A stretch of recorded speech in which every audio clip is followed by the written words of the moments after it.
Good evening, everybody, and welcome on into another edition of Dodgers Dawgs, part of the Dodgers Daily Network. My name is Austin Brubaker. I'm excited to be here, to be joined by all of you guys, and to talk a little bit more about some Dodgers baseball. Today's going to be a little bit of a relaxed show, I would say. Not a whole lot of pressing news to get to in the world of Dodgers, at least not that I've noticed within the past couple of minutes.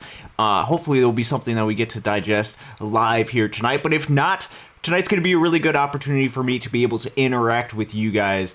It's something that I try to get to on a lot of my shows. Oftentimes, though, I get distracted by a lot of other different topics that I'm getting to throughout the night. So I want to make sure to put an emphasis on that, as well as talks about some other things around the Dodgers and around Major League Baseball. Also, there's going to be a really cool opportunity and tool that I've created. It's not a finished project quite yet, although I'm pretty happy with how it's turned out right now, that I will give you guys access to, so then you can continue to investigate this idea about the Dodgers and their hitting development and what it's produced at the major league level. Again, one of those questions, one of those criticisms that some people use against the Dodgers farm system.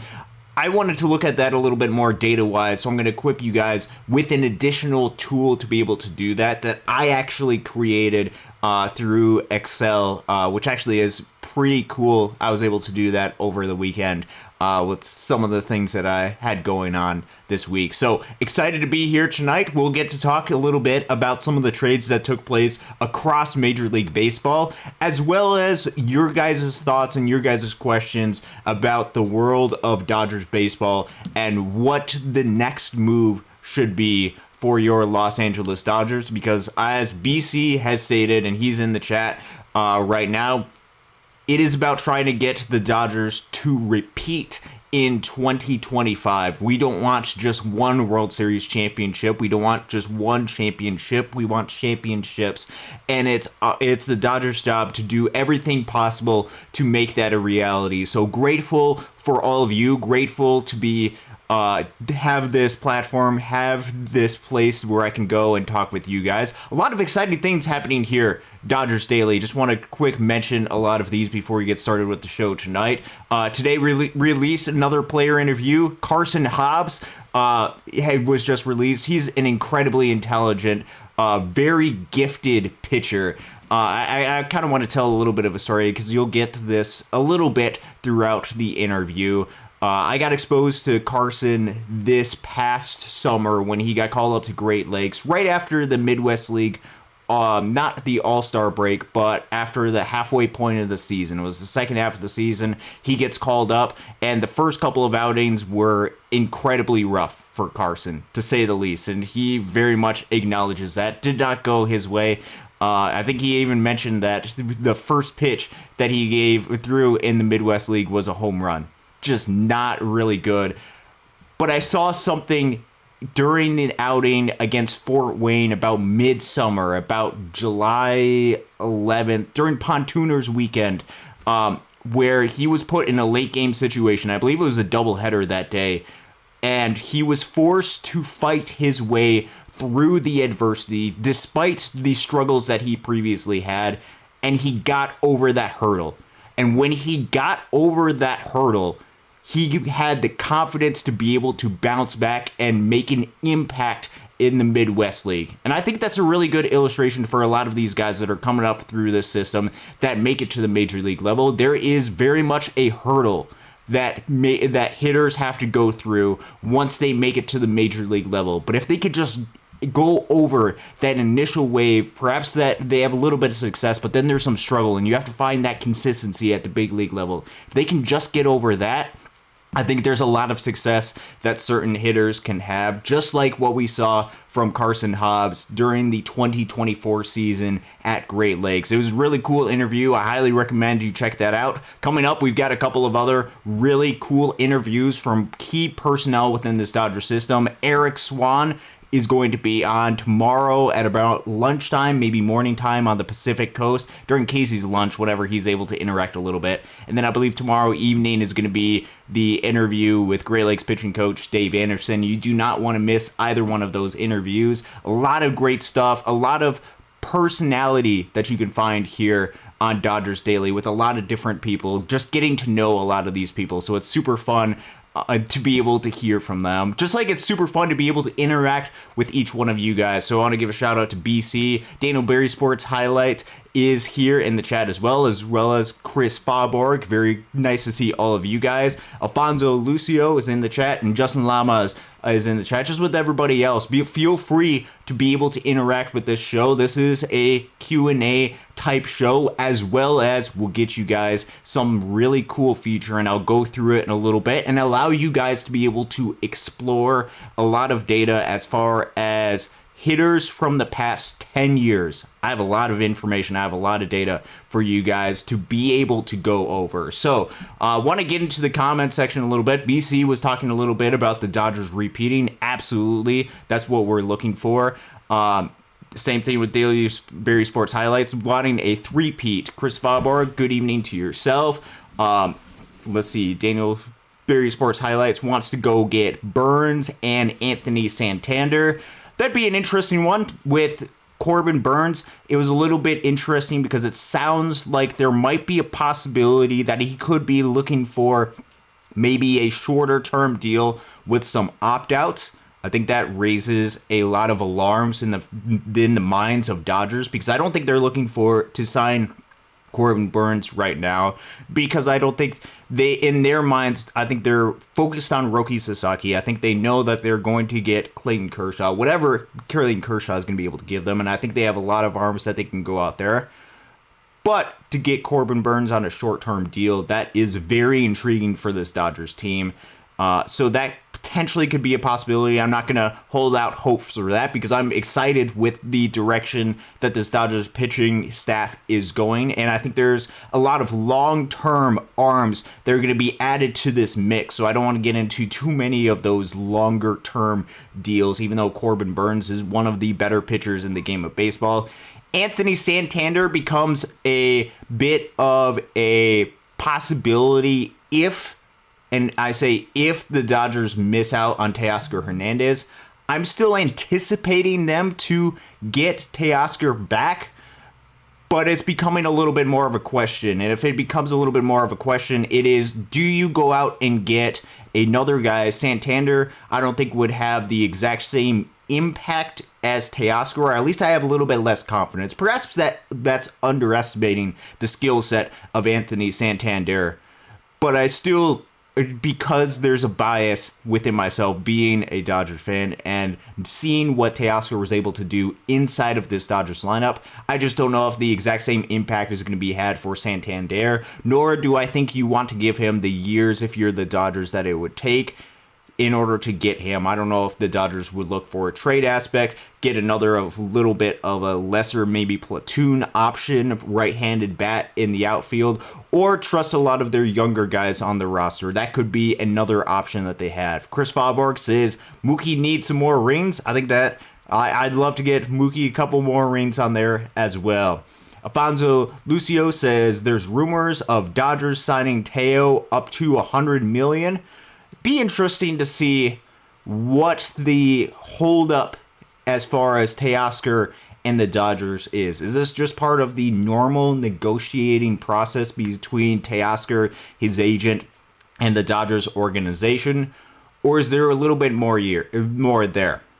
I don't know exactly what the holdup is. I don't know. I would guess that it would have to be something to do with the number of years required. Because with Teoscar, he's going to be entering his age 32 season.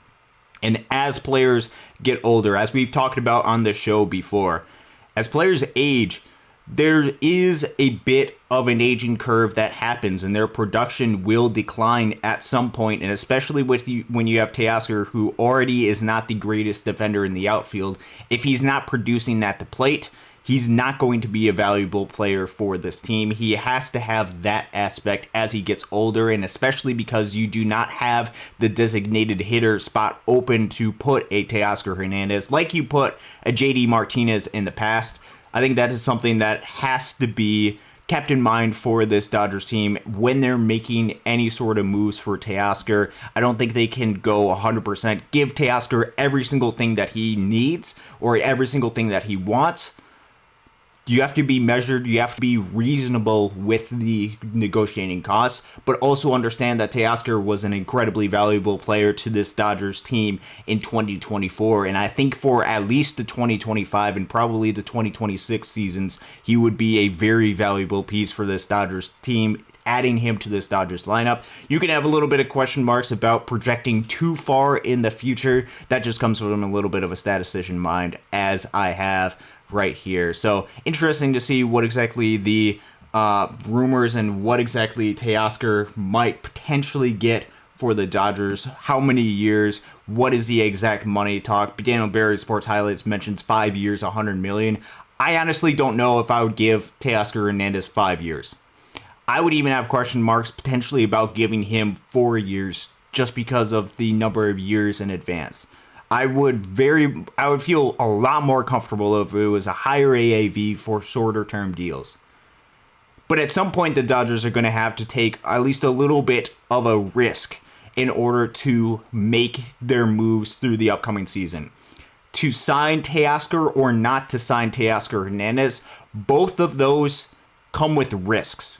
They're different risks, but they're coming with some sort of risk. If you sign Teoscar Hernandez, one, you're getting a really solid player who has been a really solid player. 4 of the past 5 seasons has been a 130 WRC plus type player. But there is risk with signing players, especially depending on the length of the contract. If you get more than 3 years, there is a risk attached to this. And there has been a lot of contracts throughout recent history of Major League Baseball that have not looked good several years down the line. So you are running with that risk, as well as if you sign Teoscar Hernandez, you are also running to the risk of adding a lot of aging veteran players and not having the ability to call up a next wave of Dodgers young talent that can help take over for this Dodgers team in the future. That is the risk of signing Teoscar Hernandez. Now, that very well might be the move that the Dodgers take and a move that they are comfortable with going forward. And that might be the risk that the Dodgers say, hey, this is worth it. It's very hard to argue against that with the type of player that Teoscar Hernandez has been. There's also the risk on the other side of not bringing back a Teoscar Hernandez when you're not getting potentially that level of production that he provides, which realistically, is it realistic to say that Andy Pages is going to be a 130 WRC plus type of player? Probably not. A lot of the projections have him at 105 to 110, maybe upwards of 115 WRC plus. I think the 80th percentile WRC plus on Zip's projection for him is about a 130-ish, so that would be the 80th percentile, is one of the better versions that you get of Andy Pages. It's going to be very difficult to be able to see the Dodgers getting the exact same level of production from other players for this upcoming season, but you could potentially find something in there and potentially help develop some of the younger guys. So it's a balance of risk depending on what you want to take. There is a risk both ways, whether you go out and sign him or whether you don't sign him. And I think that would be something interesting. It's the exact same thing with every single move that this Dodgers team makes as an organization and what they're doing. They're trying to balance different risk factors and say which is the best and which is going to help lead us to the promised land, which is going to help win us a World Series. That is what the Dodgers team is trying to do. It's be interesting to see what happens for that. Justin Lamas, thank you very much for joining us. Mentions that it is 1:35 in the morning here in France. I don't know what you're doing up, Justin Lamas.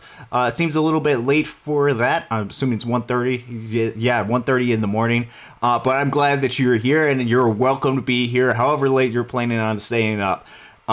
Justin really wants us to re-sign Teoscar Hernandez and add a Tanner Scott. So that segues into some recent things that have happened over the past couple of days across Major League Baseball. There have really been two major things of news across the world of baseball post Major League Baseball as far as the winter meetings are concerned. You had first, and we'll mention this first because I don't have as much to say about this trade, just because I don't think the Dodgers were going to get this type of player, although the Dodgers, I think, ideally would love to add another outfield impact bat. Kyle Tucker is a Chicago Cub. He was traded to the Chicago Cubs, the star outfielder from the Houston Astros, which I know what we think about the Astros, but Kyle Tucker is an incredible player who will be a free agent after the 2025 season. That is a player that I can almost guarantee you we will be talking about probably a lot during the next year or so as his free agency becomes a thing. Could be a possibility for this Dodgers team in the future with how good of a bat that he has had throughout his career. He was traded to Chicago for Isaac Paredes, a starter relief pitcher. I don't remember exactly what his name was. And then Cam Smith, a third base prospect. I actually got to see him when the Loons were in South Bend. I'm glad that he's not going to be in South Bend next year. That dude can actually absolutely hit. The interesting deal that the Houston Astros, despite them being in contention, are trading away that type of player. It's going to be. I'm fascinated as a baseball mind to see what Isaac Paredes is going to be able to do with his pull side power in Houston.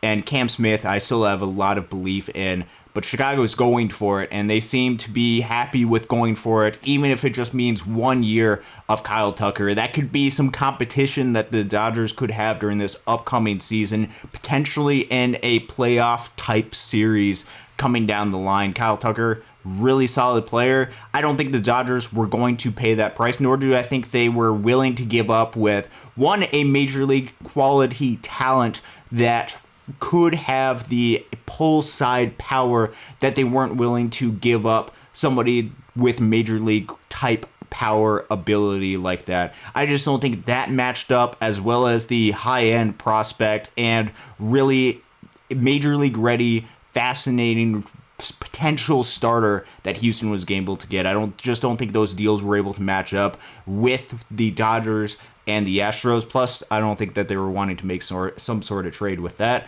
So Kyle Tucker goes to Chicago. What's the more fascinating deal, because there was a lot of rumors about him going to the Dodgers, was the Devin Williams trade. This is somebody that, especially Casey, has been a really big fan of for quite a long time and has been pushing for most of the offseason up until this point. The Dodgers, one of the steps that they have to take during this offseason was to go after and trade for Devin Williams, who has one more year of club control. They are not going to be trading for Devin Williams during this season unless the Yankees completely tank. Devin Williams was traded to the New York Yankees for starting pitcher Nestor Cortez, who, yes, did give up the home run to Freddie Freeman, and infield prospect who is major league ready, Caleb Durbin. Now, I want to make a couple important points about this specific trade, because I think a lot of people would come to the initial conclusion that the Dodgers should have definitely made that trade. And perhaps there is a world in which the Dodgers could have made some type of trade like that. I remember a lot of the exact same takes during the last offseason when Corbin Burns had one more year of control, and the Brewers traded him to the Baltimore Orioles for DL Hall, Joey Ortiz, and I believe a draft pick as well. If we go back to that trade, the Corbin Burns trade, the Brewers turned Corbin Burns into, and really the primary piece of that deal was Joey Ortiz. He's a third baseman who might be able to play a little bit of shortstop. I don't know exactly what their plans at shortstop during this upcoming season. It's got a little bit of flexibility. He turned out last season to be a 3-WAR infielder. WAR being wins above replacement. Those types of players are really difficult to find. Now, Could just be a flash in the pan. It could be like a James Outman did when he put up 4 WAR during his rookie season, the 2023 season. Next season doesn't turn out to be as great. There is a lot of variability, especially when it comes to young players. But they got a guy that's going to be around their team for years to come, not just for 2 years, but for 5, 6 years that they can have and continue to develop. That seems to be the direction that the Brewers are going. And during this trade that they had with Devin Williams, they got a very similar player, if not maybe not the same extent of offensive upside, but a lot of high floor in a player like a Caleb Durbin, somebody who the Yankees seem to be fairly high on. I think there's a lot of question marks potentially about his offensive profile as far as the upside with him having very limited power, but there's still a lot of speed. There's still a lot of good bat-to-ball type of skills. There's a lot that the Brewers can work with. And here's the point that I'm trying to make with this. The Brewers, again, decided to go after and not just get a starting pitcher who, if you look at the market for starting pitchers, especially on free agency, Alex Cobb got $15 million, and he's 37 years old and coming off of an injury. If that doesn't tell you the price of starting pitching at this market, going out and getting a starting pitcher who, yes, just has 1 year of control, but has been a reliable starting pitcher in the past, as well as a infielder who is major league ready, who has 6 years of control attached to him, those types of players are pretty difficult to be able to find. So yes, I think the Dodgers could have maybe done something to be able to match it. But even with a player like a Gavin Lux, who yes, there have been some rumors, which I'm not going to go too deep into them because I don't know if those rumors are true or not. I don't know anything about that. There's been rumors about potentially a Gavin Lux being part of some talks with trades for the Brewers. I think one of the things that Milwaukee was looking at is they were looking for years of control. Gavin Lux, I believe, has 2 years of control left. If we look at the timeline that the Brewers have had, they typically keep a lot of their guys until their final year of arbitration. And if they know that they are not going to re-sign them, they'll trade them and get something back and continue to have a little bit of sustained success, which over the past 6, 7, 8 years, they have found a little bit of sustained success where there previously wasn't success. It's a formula that often works, which means if the Dodgers were to have traded Gavin Lux to a Milwaukee, they likely would have only kept him for maybe 1 more year, then maybe tried to trade him for somebody else. I think for Milwaukee, I think it made a little bit more sense for them to get the guy who has 6 years of control, maybe not as established of a floor, but I think they're willing to take a lot of risks with a lot of younger players with the system that they have right there. So, the Dodgers did not get Devin Williams.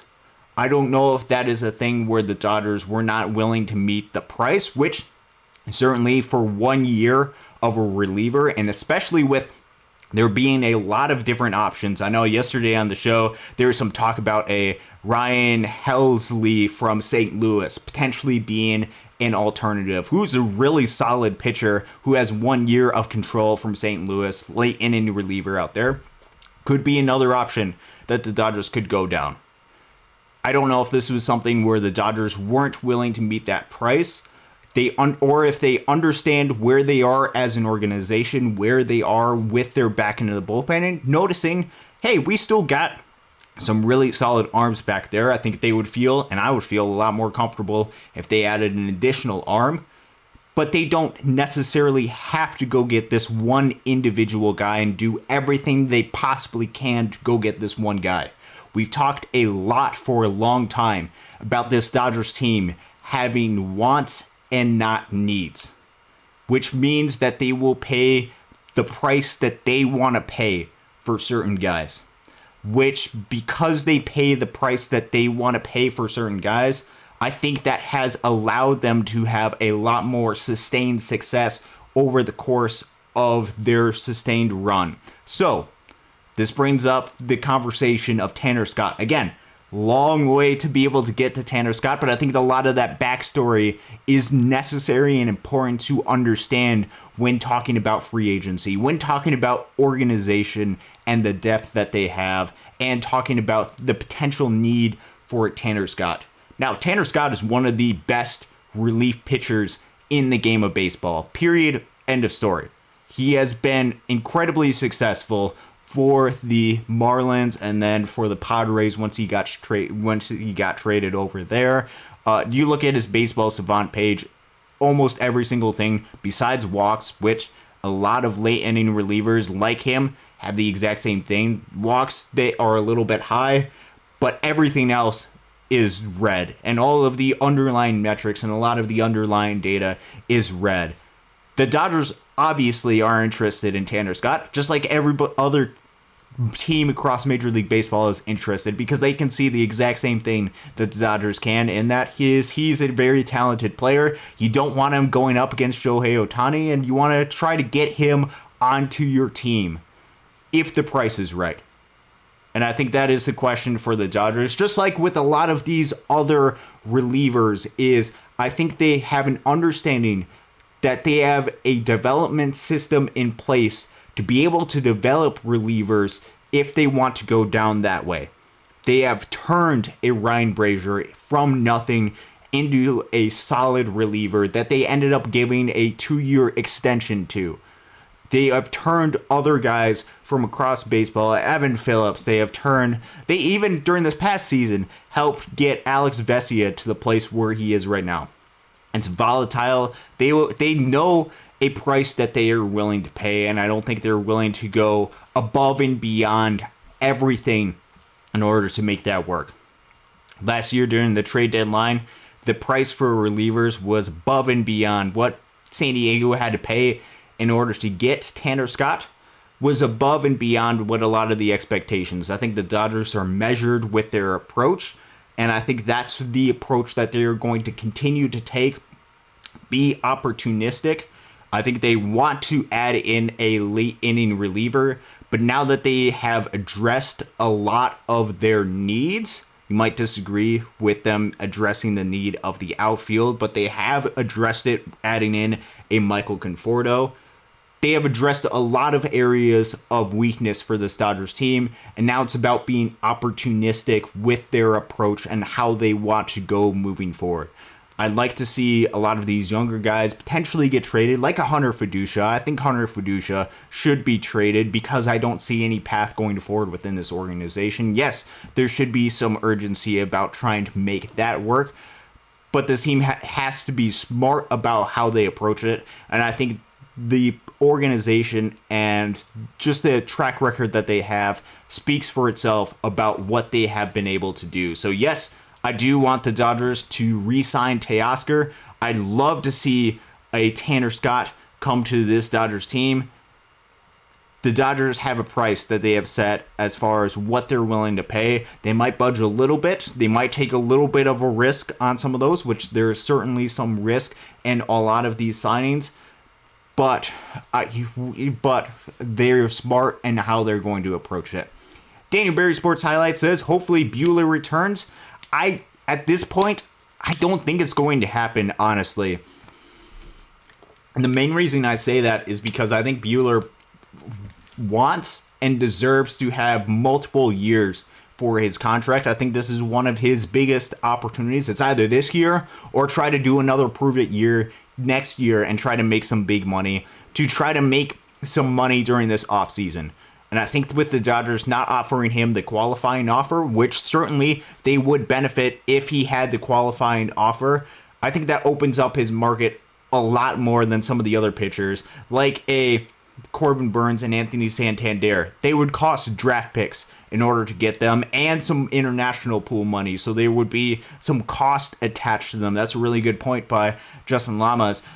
So with a Walker Buehler, he does not have that attached to him, which means other teams can sign him to multiple years. If he wants to return to the Dodgers, it would be probably a 1-year deal that the Dodgers would do, because I think if they're honest, they see a lot of pitchers that they have young, controllable arms that are incredibly talented. Now, we're even mainstays within the starting rotation like a Gavin Stone. He had established himself as a Dodgers starting pitcher during the 2024 season. Unfortunately, is going to miss this upcoming 2025 season. They have a lot of guys like that are injured, that are going to be returning, that they're going to have roles for at some point, and especially with a lot of other guys that are locked up long term. I just don't see a role for Walker Buehler long term within this organization, so this might be his best opportunity to make some money, to get some security, and potentially get to that 10-year mark, which even just a couple of months ago when he was struggling in Oklahoma City, we didn't think was necessarily possible. So if he wants to come back, absolutely wants to come back, sure, I'm sure the Dodgers could try to make something work. But I don't know if that's going to necessarily happen. Elishiva Jones, let's go Dodgers. Let's go Dodgers back to you. Still want Teoscar and Kike back in Dodger blue. I think that would be great to get both of them back.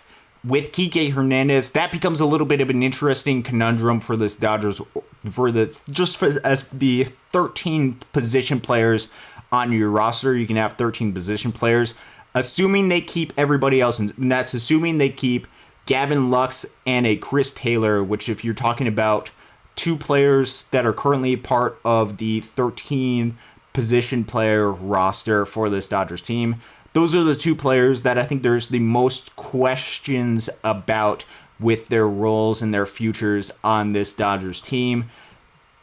If you have both of them and you add a Teoscar and a Kike Hernandez, that moves on the projected lineup for Fangraphs, that moves both James Outman and Andy Pages to Oklahoma City. Now, I think there's a very good argument that James Outman should start the season in Oklahoma City. It's hard to argue that with his last season of production. I still want to see if he's that same player that he was in 2023, but I don't think there's a really good argument for Andy Pages to start the season in Oklahoma City. That is something that they need to figure out as what their plan is for Pages for the 2025 season. Perhaps he's got to earn it, and certainly Teoscar and Kike want them back, but something's got to work out with the math, either through some sort of trade, or that means that some of the younger guys are not going to get a lot of playing time this season. Orlando, thank you very much for joining us. Hello, Dodgers fans. Hello, back to yourself. Mark says, other than Teo, I think their next move will be a trade.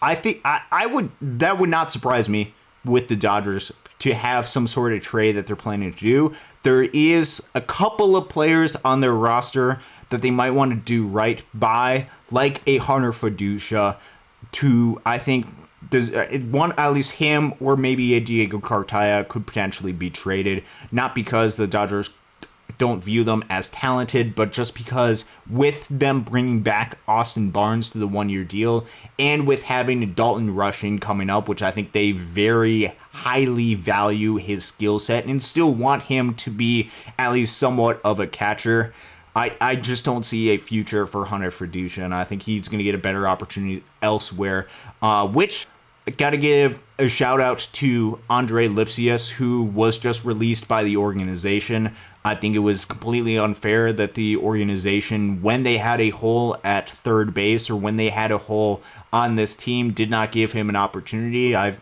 made that public, some of those thoughts.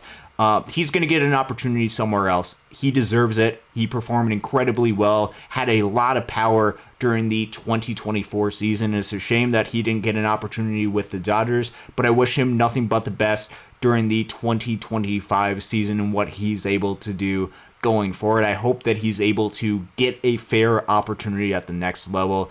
I hope that's the same with a player like a Hunter Fiducia as well. I don't want to see all of these guys stuck forever in Oklahoma City. Yes, there needs to be some depth, and I think this is another interesting point when going back to the conversation about Devin Williams, because there's been some talk about potentially, the Dodgers have some pitchers, they have some young pitchers that have a little bit more of years of control. They could have used one of those guys in the trade. I don't even know if the Dodgers want to give up much, if any, of their pitching depth right now because of the injuries that they have sustained with their pitchers over the past couple of seasons.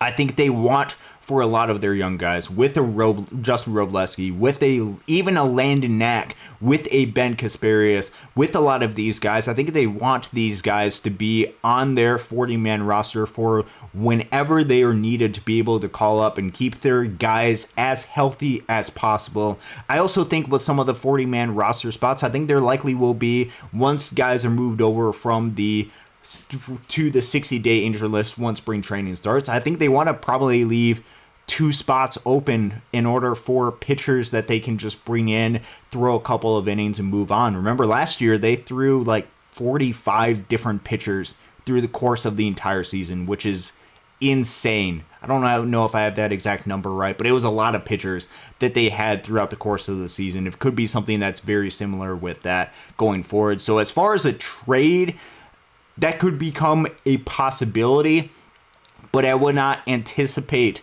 a ton of the depth, especially pitching-wise, to be moved. One, because a lot of the pitching depth that they have has minor league options, and that is something that's very valuable for this Dodgers team, where a lot of the pitchers on the roster don't have minor league options. Having guys that actually do, you can't have a 40-man roster full of guys with 6+ years of major league experience. Logistically wise, it does not work like that, because you have to designate for assignment guys. You need those minor league options to be able to move guys up and around. Technicality in the world of baseball, but also a necessity that teams have, and that's something that the Dodgers are going to have to deal with. Luckily for the Dodgers, they do a really good job of developing arms and having them be incredibly talented. It's about finding that continued development at the major league level to get them to the place where they need to be. So, continuing, Chuck Huddleston, thank you very much for joining us. Good evening to you. If Teoscar wasn't signed, how do you think Ward would do if given the chance? I know the Dodgers usually have a short leash on rookies. It's a good question. And unfortunately for a lot of these guys, we don't know what exactly they would be able to do, because the Dodgers usually don't give them extended runtime. By extended runtime, I mean consistent, regular at-bats to be able to get established at the big league level. With Ryan Ward, I think the power is going to be there for him. I think he's going to hit some home runs, and it's probably going to surprise a lot of people with the number of home runs and the type of power that he has. It's about finding that consistency at the next level. It took him some time to be consistent at Oklahoma City. Look at his first season in Oklahoma City. It was a little bit rough during the 2023 season. But then he was able to turn it around during 2024 and be able to establish himself. The question for the Dodgers is, if they were to bring up a player like him, would they give him the necessary time to be able to make the appropriate adjustments to get established at the big league level? I think that is the question. I think Ryan Ward is incredibly talented, and I love the type of player that he has, and especially with the experience that he's gained last year, this year, during the offseason. I just don't know if the Dodgers would give him that extended runtime like they gave in Andy Pages last year, which you got to give credit for them. They gave it to Andy Pages, which they don't always do with a lot of their rookies. Nando 390, thank you very much for joining us. De Paula, Cartaya, Grove, Outman for Castillo. I'm assuming you're talking about Luis Castillo of Seattle, who I believe has 3 years, $24 million per year left on his deal. Could be an option that the Mariners are looking to trade. I think if it's that type of deal, that could be something that I could look into if I were the Dodgers. That would add another arm that would be solid for this Dodgers team. The biggest holdup on that one would be whether or not you wanted to trade a Josue De Paula for that type of starting pitcher, and if you needed that, and what is the trajectory of Luis Castillo going forward. He's had, I think his ERA has gone up over the past, or at least some of the expected numbers have gone up over the past couple of seasons. Still a really solid pitcher. Be interested in trading for him. But even with some of those guys, I think De Paula would be the biggest holdup in that type of deal. Although I'm not in front of the office, in charge of the front office. I trust the organization to make those type of deals, those types of potential deals. Luis Castillo, really solid pitcher. Would love to see him in a Dodgers uniform if it comes to that case. Dano Vario Sports highlights: Dodgers think Snell and Conforto are good enough. I don't think so. He also mentions the David Bodie, who was signed to a minor league deal for the Dodgers, is a meh mood. We'll see what happens with David Bodie. I'm not expecting much for him going forward in this upcoming season, nor do I think the Dodgers are going to rely on him this upcoming season. But if he breaks out, he could be an option that the Dodgers turn to. He could be the option that they turn to before giving some of these rookies another chance. Or he could be just one of those guys who sticks around through the course of the 2025 season in Oklahoma City. Either one could be an option for David Bodie. I wouldn't anticipate, with the numbers crunch that even exists for players like Teoscar and Kike Hernandez right now on this roster, I wouldn't anticipate him being expected to make this major league team unless he very, very proves himself during the course of the offseason, in which case, even that, I have my doubts about it to this point. But I also welcome each one of these players, every single one of guys that have come from other organizations to be able to prove me wrong, because I love to be proved wrong and a lot of those takes. Richard Appleby, thank you very much for joining us. Any updates on Teo's status? Teoscar Hernandez? Not that I know of. Been no signing while we've been live. I don't have any insight to any information that you guys don't currently have.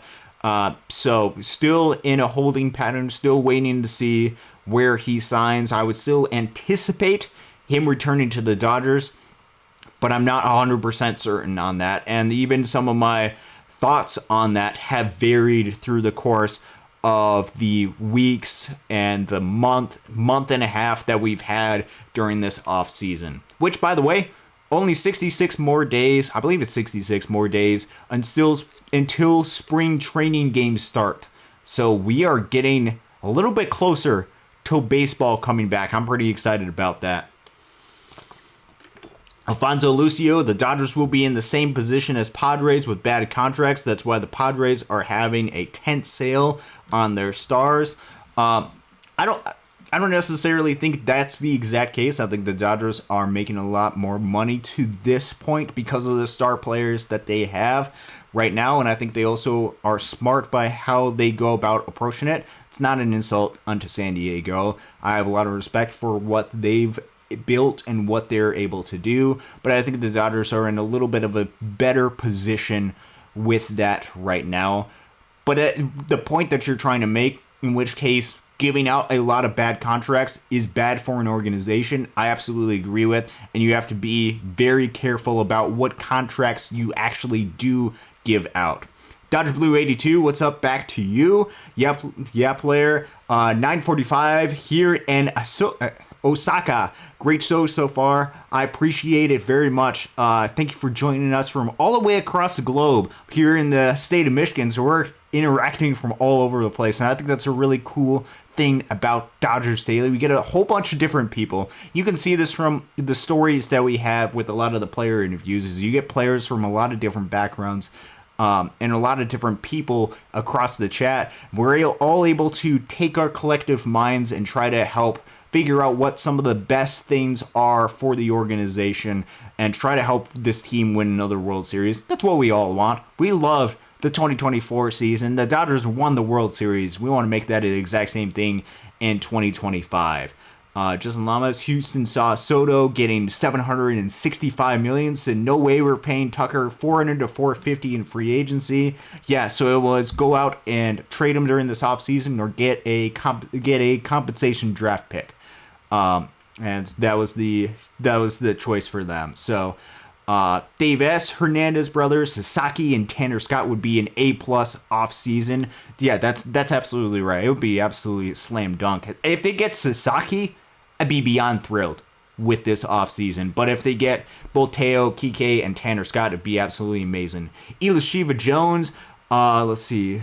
sometimes the chat jumps on me like this. Elishiva Joe says, I like the Loons baseball cap, Austin. I also have Loon sweater on right now, which, by the way, if you don't have any ideas of what to get anybody for Christmas, or you're running out of Dodgers gear to get some of the people in your life, go ahead and check out and get an affiliate of the Dodgers hat. Go get some gear. Loons.milbstore.com, loons.com/shop. Either one of those would work. You can also, if you're in the state of Michigan and planning on or wanting to go to some Loon games at Dow Diamond, this is actually the best sale that they've had in a long time, where you can get 10-game vouchers that were normally $170 for $110. Really good deal for them. Not a paid advertisement, but I love the people over there in Great Lakes. I actually bought a couple of those last wave that they had that sale, even though I already had season tickets. So really good deal for them, and a lot of fun stuff going on. Go get you one of these hats as well. Fungo06, well said, Dave. That's talking about the Hernandez brothers, Sasaki and Tanner Scott, being an A+ offseason. Let's see, continuing to go on right here. Nando 390 easily could have given up Gonsolin and some prospect for Devin Williams. You could have done that, and perhaps Tony Gonsolin could have been an option. But do the Dodgers need to keep some of their starting pitching in order to make sure they get through the course of 162 games? We saw what happened during this past season. We saw what happened in 2023. There seems to be a continuing pattern of Dodgers pitchers, and this is not just Dodgers pitchers, but pitchers throughout the game of baseball getting injured. And you need to have enough people, enough quality people, in order to stick around and be able to help pitch through the course of the season. So Tony Gonsolin, I believe, has 2 years of club control, which is different than a Nestor Cortez, who also is not coming back from well, he might have been injured a little bit. That's actually a good point. I don't remember exactly if he was or not. Tony Gonsolin has more years of club control attached to him. Plus, with Milwaukee, they're getting a prospect that is major league ready. And so it'd be equivalent, maybe somewhat equivalent to like trading an Alex Freeland to the Milwaukee plus a Tony Gonsolin. Some people might be willing to do it. With the Dodgers' uncertainty about their long-term health and what they're going to do long-term at the shortstop position, plus with what I saw in Alex Freeland in the 2024 season, I wouldn't make that move. I would see if Alex Freeland can be the shortstop going forward. I have a lot of belief in what he's able to do going forward. So continue to do that. MKD, I watch Dodgers Daily. Let's see, I'm only on tonight. Yeah, Casey and I will be on Wednesday night going forward. Chris Valborg is worried that the Tanner Scott will get onto the Giants. Be interesting if they sign him. I don't think they will. I don't think Tanner Scott will go there, although they certainly have not spent all the money that they possibly could in order to get free agent pitchers. And if they want to spend all their money on one relief pitcher and Willie Adames, and they've missed out on a lot of different superstars, could be something that I could get used to.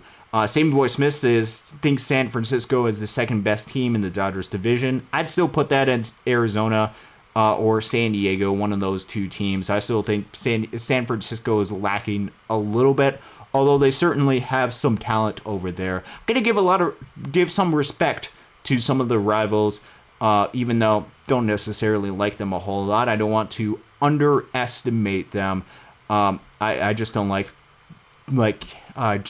them as an organization as much. Dan C, hey, back to you as well, and hey to all of the Dodgers dogs here, Dodgers Daily Network. RACI Auto Parts, I think a trade with Miami might happen with Prospect now that their coach is an ex-Dodger. Really good point right there, and there could be some sort of trade potentially happen between the Dodgers and the Marlins. We talked a lot about last offseason with potential Tanner Scott, Jesus Luzardo, also AJ Puck, who got traded to Arizona, I believe, and then another pitcher that potentially, if they miss out on Tanner Scott, they could turn to. It's like an Andrew Nardi, who we've mentioned in the past. Not a great year ERA-wise, but a lot of the underlying metrics suggest that he was a lot better than what his actual result was. And especially if he can get that ground ball rate up a little bit closer to league average, not to league average, but just closer to league average, I think he could be a really solid pitcher, potentially that the Dodgers go ahead and make some sort of trade with. Really good point about their coach, their manager now being an ex-Dodger, having a little bit of that relation right there. A little bit of talk about some of the other teams within the division. We might have to do a little bit of show about that.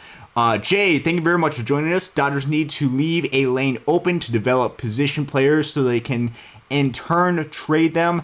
Tucker and Williams trades feature three WAR players going the other way, Cortez and Paredes. Yeah, that's a really good point. Established players going the other way while also being surrounded with some guys with some high upside.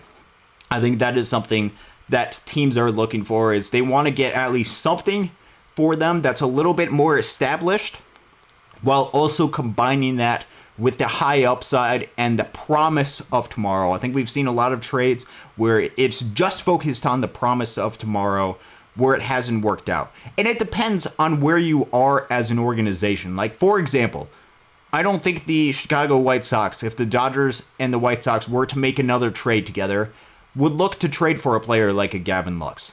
Not because Gavin Lux wouldn't be one of their better hitters on their roster. He probably would be. Not to say that they wouldn't want that type of player, but it doesn't fit with what their timeline is.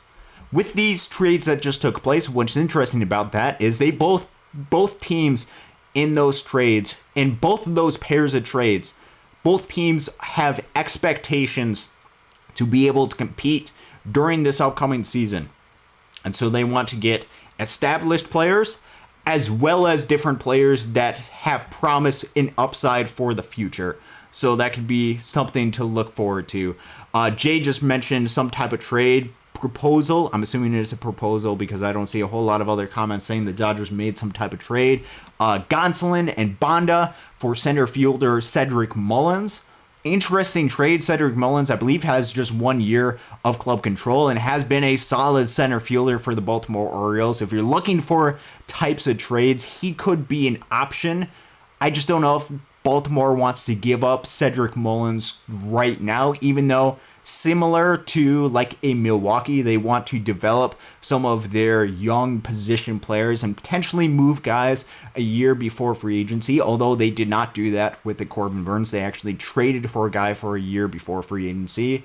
And I don't know if the Dodgers want to trade some of their pitching depth for that, but going out and getting a center fielder like a Cedric Mullins would mean that the Dodgers would be probably moving on from a Teoscar Hernandez, or at least not necessarily. They could still re-sign Teoscar Hernandez, move Tommy Edman to shortstop, but then you still got to figure out the Gavin Lux situation. Interesting trade proposal. I like where you're thinking with that. He would be a pure center fielder that they wouldn't have to turn to Tommy Edman to fill in that role.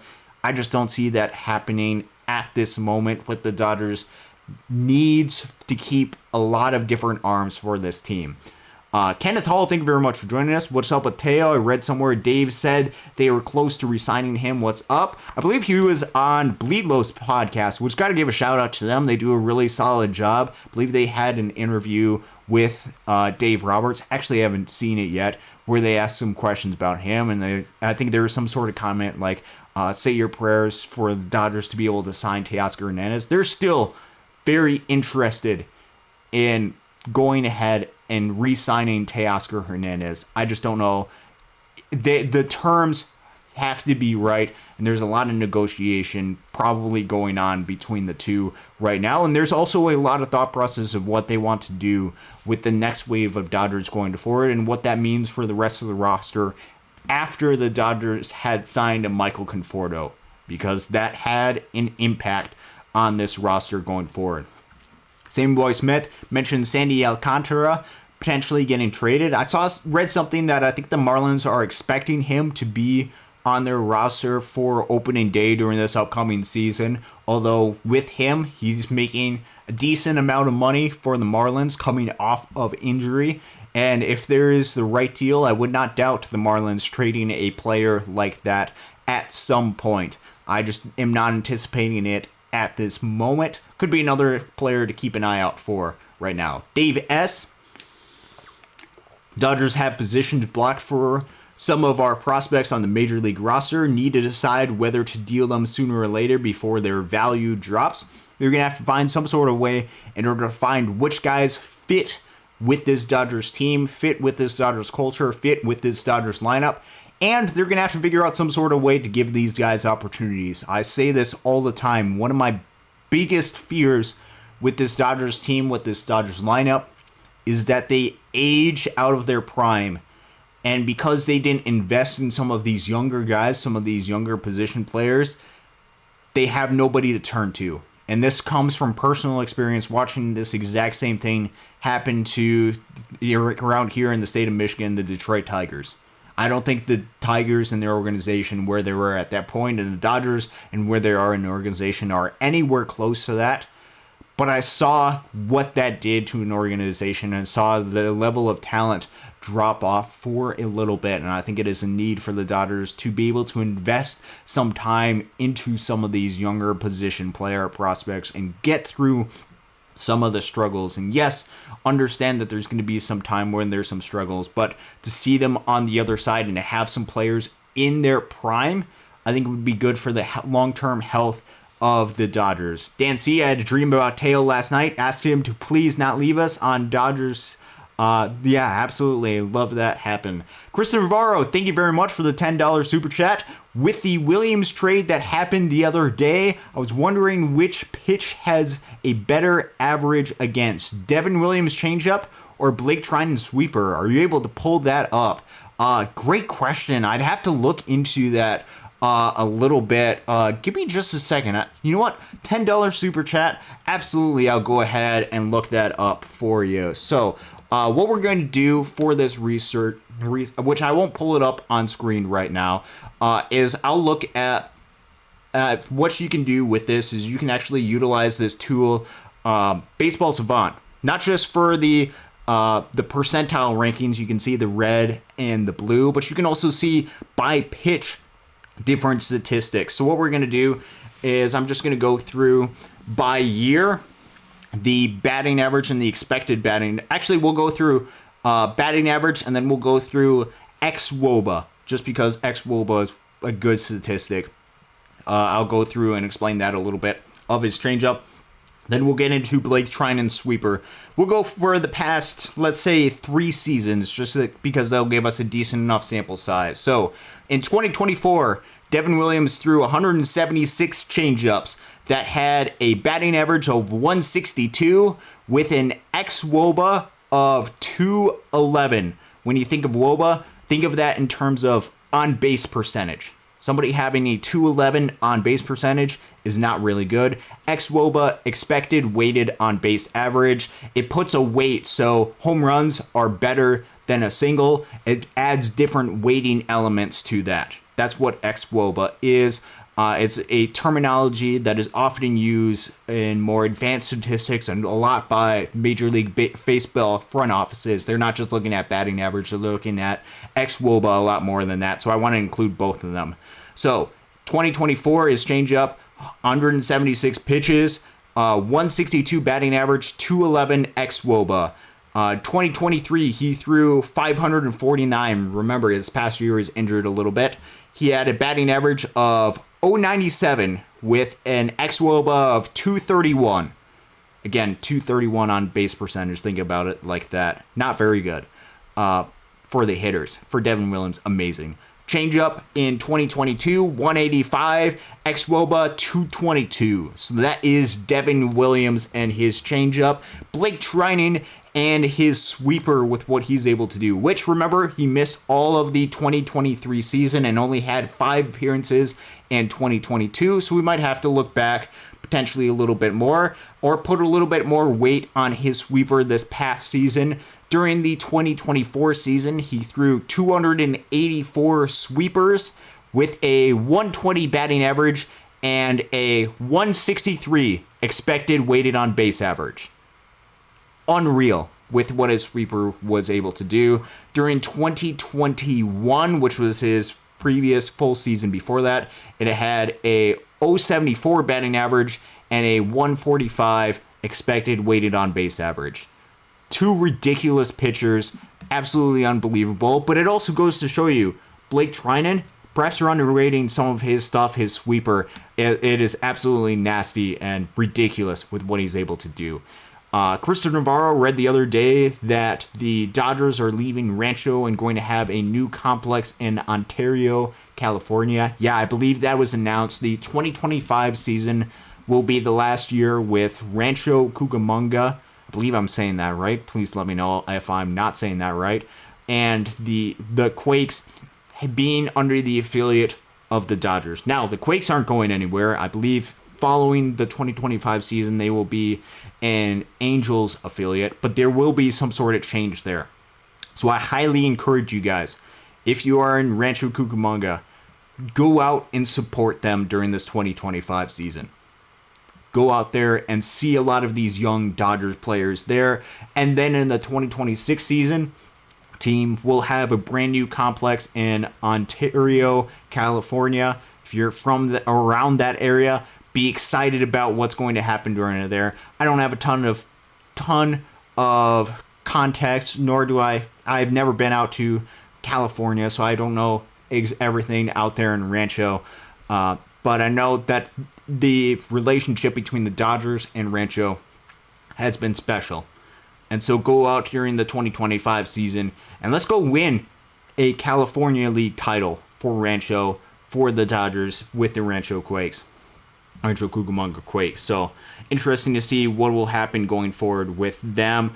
Dodgers have a lot of really good affiliates. But what I want to do now, and this will be, I believe, the last segment that we'll do on the show, but I think this is something that's really important and actually something that's been really cool that I've been able to do. And I'm actually going to put it in the chat right now. It's going to be a link. This is also, if you're not in the chat right now, or if you're watching this a little later down the line, this is also the first thing in the description of the video. One of the things that I continue to do, and one of the things that I continue to challenge myself with, is look at this Dodgers organization and their hitting development. And I see a lot of things.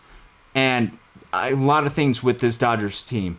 And I see the process that this hitting development is. And I understand, and I see just how good it is, especially at the minor league level. But there's also some questions that come into play about this Dodgers team and their ability to have that translate to the big league level. And so what I've done for you guys, and this is a tool that one of the tools that I use when doing baseball research. I use Fangraphs the most often, but one of the other tools that actually does cost some money in order to pay for, which it's not a perfect service. There's a lot of things that I would prefer would be a little bit different, is StatHead. Now, StatHead is through Baseball Reference, one of those things that you can pay for, and be able to find a lot of really cool insight. What I've done with that is I've actually looked at every single player that has debuted at the major league level for the past 10 seasons. Now, there's a lot of information that you can see about players at their current big league club. Like, for example, with Max Muncy, he's had a lot of success with the Dodgers. And that credit for Max Muncy's success, a lot of that should go to the Dodgers and what he's able to do and the hitting development that the Dodgers have done when he was struggling at Oakland. But I think there's an aspect, and there should be at least some value that gets placed with the development that happens at the minor league level and the guys that come up through the minor league system. And so what I've done is with every single player that has debuted since the 2015 season, which is the past 10 seasons during the Andrew Friedman era. Get it? Not every single player was drafted or picked or signed by Andrew Friedman, but these are all players since 2015-ish, during the relative recent past. and looked at a lot of their history and what they've been able to do. And I acquired a couple of different statistics, which I'll just go ahead and show you a little bit on my end, and then you guys will have the ability to look at it, to utilize it, and have access, not to edit it. I hope I didn't set it up that way. I think I saved another copy just in case, to be able to see all of the different aspects of what I've been able to do. So then you can do your own evaluation as far as where the Dodgers are at in their hitting development, how well they have done, and what they can potentially do going forward a little bit better. Still can be a little bit of work in progress, but this is what I've done so far. Again, I'd like to give you guys tools to be able to help with your development. There is a lot of information. There is a lot of numbers. I apologize for that in advance. But as you can see with this, we have, and I have it grouped by WAR. This is their baseball reference WAR. We have their plate appearances. We have their OPS plus, basically the exact same thing as WRC plus, except using OPS as the main source instead of weighted runs above average, WOBA, all of that aspect. This is what Baseball Reference uses. We have offensive WAR and defensive WAR as well as how the player was acquired. Now, the main thing used, and this is where this becomes critical, and what's interesting about this, and this was actually manually done for all of these different players, is I found the team that I was able to identify as the team the players spent the most time in the minor league system of development in. This is not the team that they were potentially drafted to, although a lot of times it is. It is also not the team that they had a lot of success at the big league level. For example, with a player like Max Muncy, even though I would attribute most of his 23 wins above replacement, Baseball Reference wins above replacement, that he's accrued throughout his career, I would attribute that a lot to the Dodgers development. For the aspect of this research that gets credited to the athletics, because he spent a majority of time in the athletics farm system. So what I've done is I went through and found their main team, which is where a lot of this research over here is conducted on, as well as a secondary team if they spent at least a decent amount of time in another team's organization. They won't get credited over here, but that could be some potential future research. This year is the year that they debuted. And so that's how I'm ranking each one of these classes. You can see throughout the course of a lot of this research, you go through over 1,000 different players have debuted since the 2015 season. You can also see these are organized by different rankings and groups of teams, including you go to row 492 and you can start seeing some of the groupings of Dodgers players that have spent a large majority of time within the Dodgers system. So this is something cool that has taken place. I also have gone through and found different rankings by year depending on different categories. Now, a couple of things and notes that I want to take place when utilizing this tool. One, it's about WAR. WAR is it comes through opportunities to be able to acquire it. It is a cumulative statistic, which means over the course of different plate appearances, over the course of playing time, you can gain different WAR, different wins above replacement. So for recent draft classes, I think for a team like Baltimore particularly, they have had a lot of younger players debut throughout their system over the past year or two.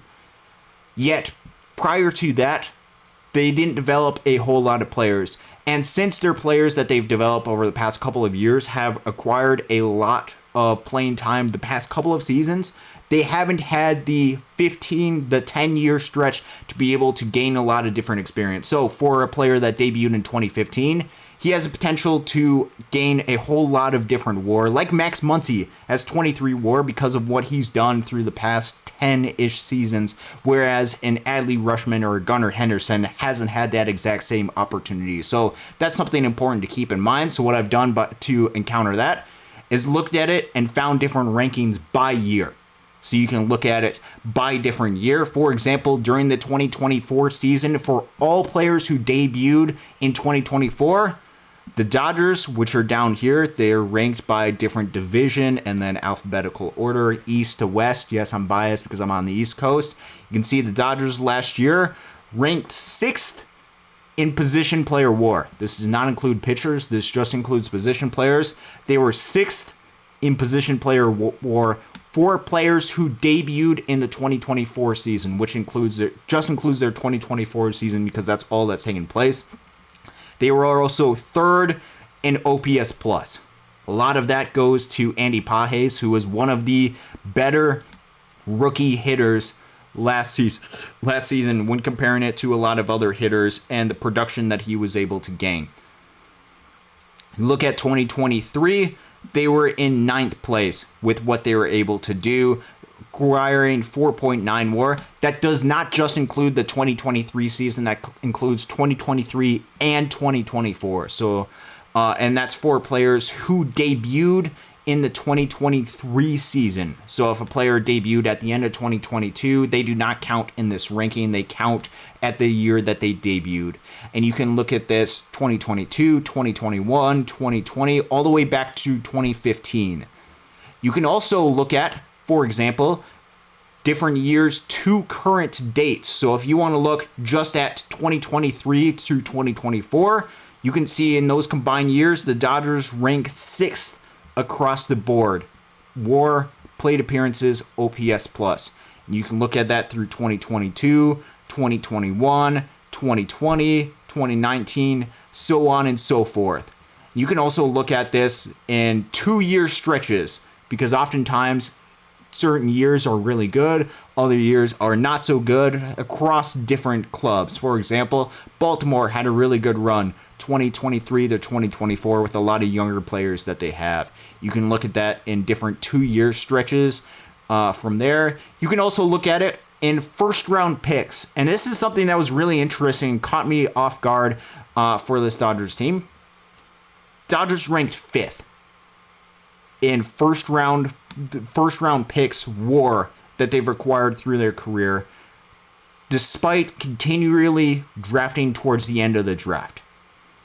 Really interesting to see them rank that. You can also look at non-first round picks where the Dodgers rank 7th, again, despite drafting towards the end of the draft. And then you can look at international free agents, which if you want to make some sort of criticism of the Dodgers organization, what they're able to do, they haven't had the exact same ability to be able to develop international position player prospects with the insane upside that a lot of other teams have had, just haven't had that same type of ability.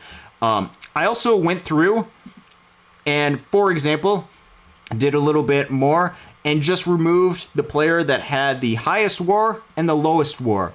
So a player like an Aaron Judge doesn't completely skew the Yankees rankings. So if you look at the Yankees rankings on WAR, they were 15th in the all players one. They moved down without Aaron Judge to 21st right there. And so you can take a look at the exact same thing, just removing for each team the highest WAR and the lowest WAR, just to try to trim it down and look at that middle part. So all of this, again, and we'll cut back over to myself, is a tool that I created for you guys to continue in this process of looking at the Dodgers system. This is certainly not the only bit of analysis that you should do with this organization and look at for this club. You can also look at other aspects, which I remember talking about through the course of the summer, the success that the Dodgers have at the minor league level, which you might say, hey, that might not mean a whole lot, but if Dodgers players have a lot of success at the minor league level, a lot of teams are probably going to covet some of the players that the Dodgers have during that minor league level. And a lot of players that come up through the ranks and become major league players have minor league experience and good, not just minor league experience, but success at the minor league levels. And the more players you have down there, the better chances you're going to have players that can succeed at the major league level. I've talked about that. I also talked about, and this is something we've documented about a couple weeks ago, maybe close to a month ago, about the Dodgers in rookie seasons, despite not giving a ton of plate appearances to rookies, which, remember, this Excel spreadsheet does not look by organization how many plate appearances they give.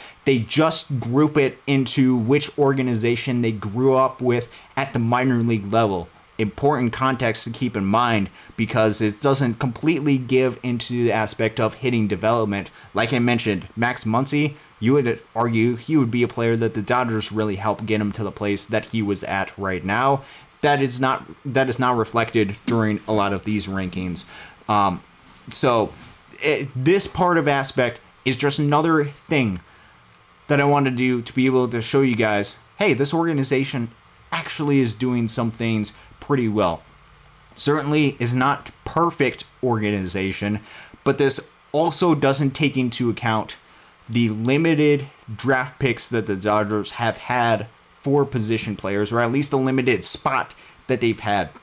You add that context in mind, and some of the limited international free agent money that they've had to go out and sign players. You take into account the success that this Dodgers team has, and I think there is a great appreciation for this Dodgers organization and what they've been able to do. Certainly is not a complete finished story. Certainly there is room for improvement, but I think with this Dodgers team, still a very good organization. And if you look at a lot of this information, again, don't just look at just look at the rankings, dive into it a little bit, look at some of the players that grew up by different organizations, by team. A little bit of a fun aspect for you guys, and another one of these tools that we want to equip you guys here, Dodgers Daily, to be able to help you guys understand the game of baseball just a little bit more and help give you guys the tools necessary to be able to help make this Dodgers team the best that it possibly can be. So, cool thing that you guys can have. You guys can dive into that, look into that a little bit more. But that is going to do it here on Dodgers Dogs, part of the Dodgers Daily Network for tonight. My name is Austin Brubaker. It's been an absolute privilege to be able to talk to you guys, to be able to interact and talk about this game of baseball. Hoping that the Dodgers have some news coming up, that we can talk a little bit more about that specifically. Just a couple of programming notes for myself. I will not be having a show next Monday. Next Monday is the 23rd of December. Usually is a family day for myself. On the Brubaker side, we usually go out and typically in the past years, we've gone to, I don't know if any of you guys know, Frankenmuth, Michigan. We typically go out to Bronner's and go out to go get something really nice to eat over there at the Bavarian Inn over there. Over on the other side of the state, and actually be busy on the 23rd. Our church is putting on Christmas Eve services, 22nd, 23rd, and 24th. I actually play guitar at the church, so I will be helping out with that. So I will be busy next Monday night. It will be around Christmas time. I won't have the show next Monday. We will be returning for this Monday night live show 2 weeks from today, I believe on the 30th of December, day before New Year's Eve. We will be here discussing, but that is not the next time we will be going live. We will be going live Wednesday night, December 18th. Casey and I will be live to talk more Dodgers rumors, to go back and forth, and to put on another show for you guys. It's been an absolute privilege to do that. Until then, check out the player interviews that we have. Just released it on Carson Hobbs. We have some others that we have released over the past couple of weeks. Casey does an incredible job with those. And the players, their story tells it everything. You grow a heart for these guys and you want to see these guys succeed. Tomorrow we have Eric Swan. He's a guy. You have to know that name. And there's a lot of people within this Dodgers organization that are beyond excited about what he's going to be able to do. And then we have DA David Anderson tomorrow night and some more interviews coming along the way, so be sure to check those out. Been an absolute privilege. Merry Christmas to all of you. Thank you guys for tuning in. Thank you guys. I can't thank you guys enough. You guys are amazing. Until next time, go Dodgers.